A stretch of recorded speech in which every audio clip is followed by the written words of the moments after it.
여자 안 오신다.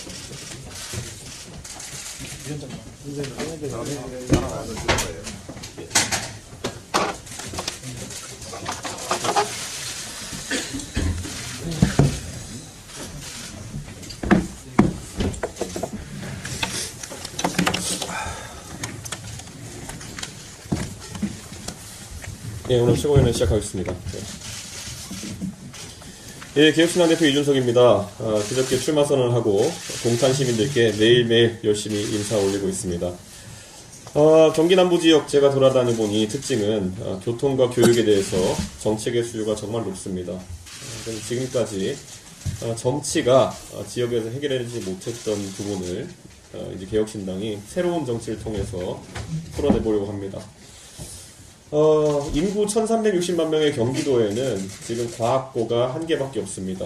그런데 250만 명의 경상북도에는 과학고등학교가 2개가 있습니다.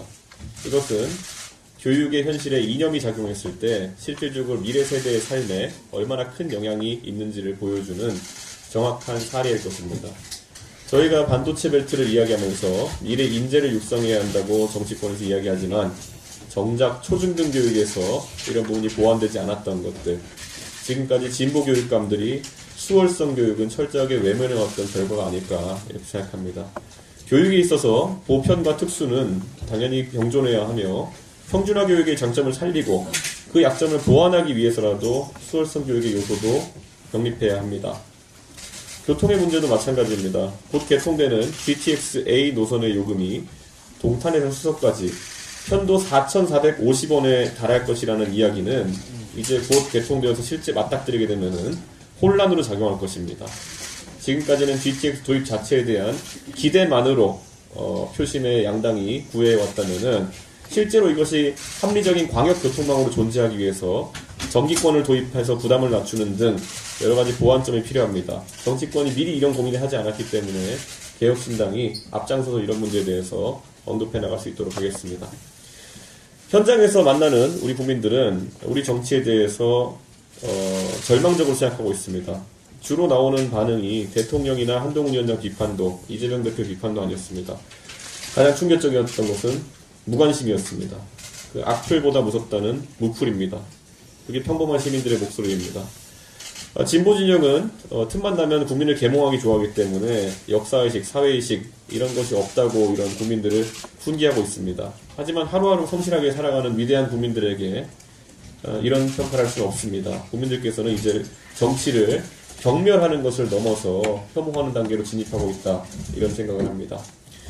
최근에 이런 문제를 넘어서서 새로운 개혁을 다루는 정치가 프랑스에서 태동하고 있다고 알고 있습니다. 최근에 프랑스에서 헌법 개정을 하면서 마크롱 대통령은 헌법 34조의 개정을 통해서 34조의 도입을 통해서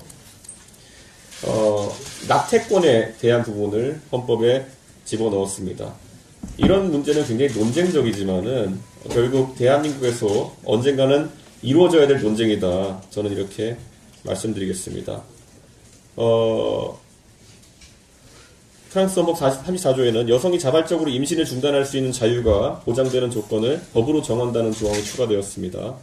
이것을 여성의 자기결정권이라고 부르면서 찬성하는 분도 있고 태아의 생명권을 침해한다는 생각에 반대하는 분도 있습니다. 양측의 주장 모두가 일리가 있고 우리나라도 언젠가는 거쳐나가야 할 논쟁이라고 생각합니다. 앞으로 정치권에서 이런 문제들을 활발히 다뤘으면 좋겠습니다. 제 정당들이 자유라는 말을 입에 올리려면은 이런 논쟁을 치열하게 해야 합니다. 개혁신당은 국회에 다수 의석을 확보하게 되면 이런 문제를 자유롭게 다루는 정당이 되겠습니다.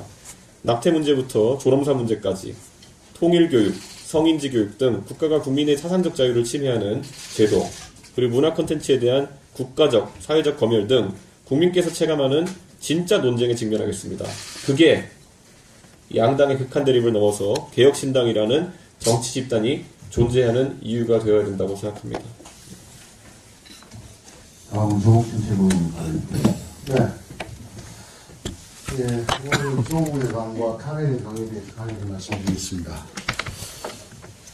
국회의원은 국민의 손으로 뽑는 것이 아니라 거대 양당의 공천권자가 뽑는다라는 불편한 진실이 이제는 역사를 거꾸로 돌리고 있습니다.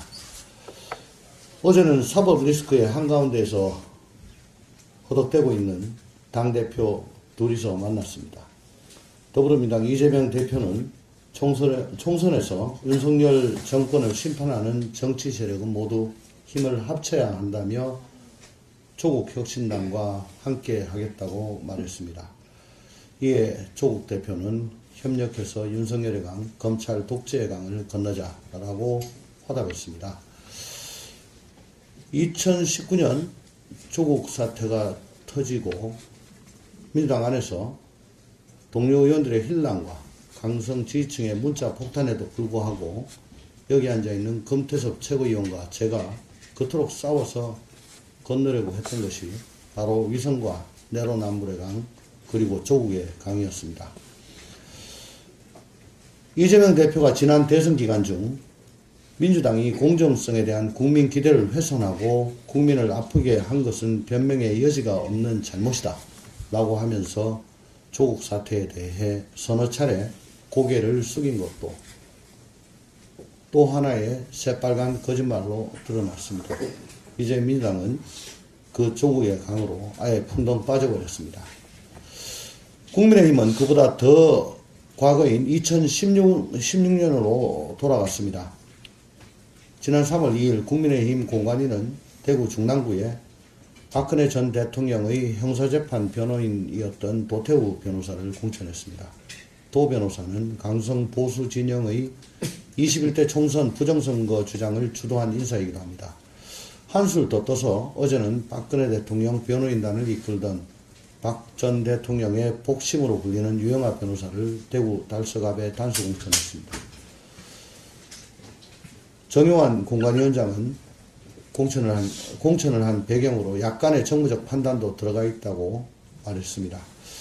국민의힘은 김종인 위원장이 밀고 이준석 대표가 땡기면서 천신만고 끝에 건너왔던 탄핵의 강 속으로 다시 잠수했습니다.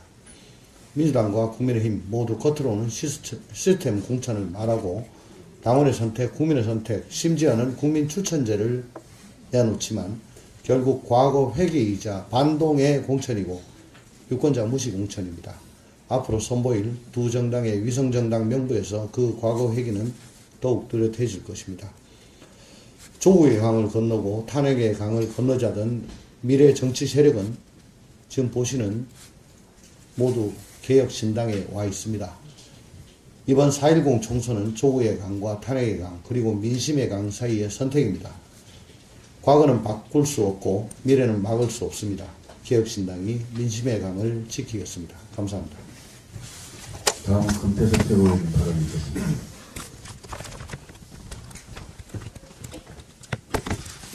이번 총선의 성격은 윤석열 정권 중간평가입니다. 민주당발 공천 파동으로 초점이 흐려지긴 했지만 국민의 삶을 중심에 두고 생각해보면 윤석열 정부가 2년간 무엇을 했는지 그리고 3년간 앞으로 무엇을 하려는지에 초점을 맞춰야 합니다. 윤석열 정부 평가로 총선을 치르는 것이 바로 국민의 문법입니다.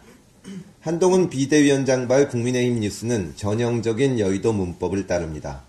운동권 청산 같은 정치공학적 이슈만 내놓아서 뉴스 정치면을 채울 뿐 국민들의 삶은 관심 바뀝니다. 한 위원장은 윤 대통령 평가라는 총선 초점을 왜곡하는 노이즈입니다. 개혁신당은 국민의 관점에서 민생의 측면에서 오로지 윤석열 정권의 실정을 평가하고 대안을 제시할 겁니다. 먼저 윤 정부가 출범 때부터 강조한 노동개혁을 따져보겠습니다. 뭘 했습니까? 윤석열 정부는 노동시장 이중구조, 즉 정규직, 비정규직, 대기업, 중소기업 사이 격차를 해소하겠다고 했습니다. 하지만 지금껏 한 일이란 이른바 노사법치주의라는 이름의 노동조합 압박밖에 없었습니다.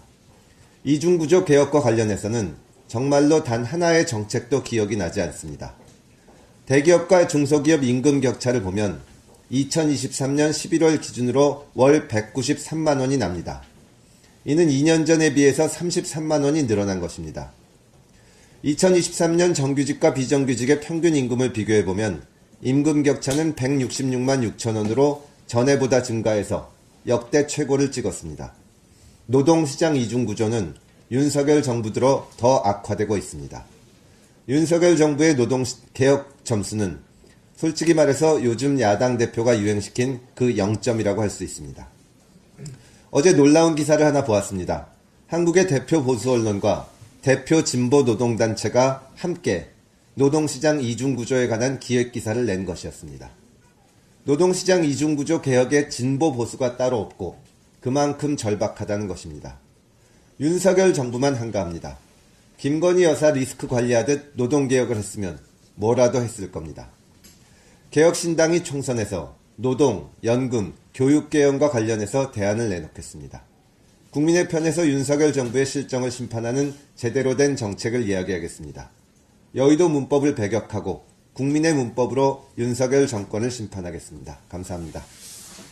다음 김영남 정치경제부 발언 주겠습니다.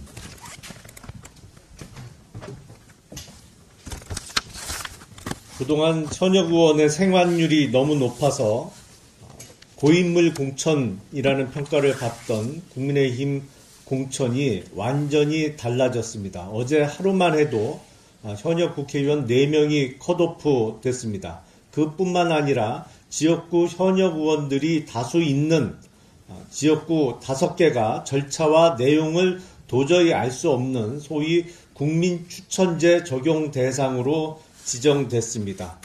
왜 갑자기 이렇게 국민의힘의 공천의 내용이 바뀌었는지 의구심이 들 따름입니다. 이것이 지난달 말에 최종적으로 부결된 쌍특검법의 처리 때문이 아닌가라는 많은 국민들의 의심을 받고 있습니다. 이른바 찐명횡재, 비명횡사라는 단어로 이재명 사당화가 확인된 더불어민주당의 공천뿐만 아니라 지금까지는 시스템 공천이라고 우겨왔던 국민의힘도 대통령의 영부인에 대한 특검법 처리 이후에 태도를 180도 바뀐 것이 또 다른 사당화의 증거가 아닌가 싶습니다. 이렇듯 대통령의 영부인과 당 대표의 거취와 관련해서 아니면 그분들의 이익과 관련해서 공천이 좌지우지되는 거대 양당의 공천에 대해서 또 거대 양당의 사당화에 대해서 국민들께서 4월 10일 국회의원 총선거 날에 적절한 평가와 심판을 해주시기를 부탁드립니다. 이상입니다. 회의를 비공개로 전환하겠습니다. 언론인 여러분 협조 부탁드립니다.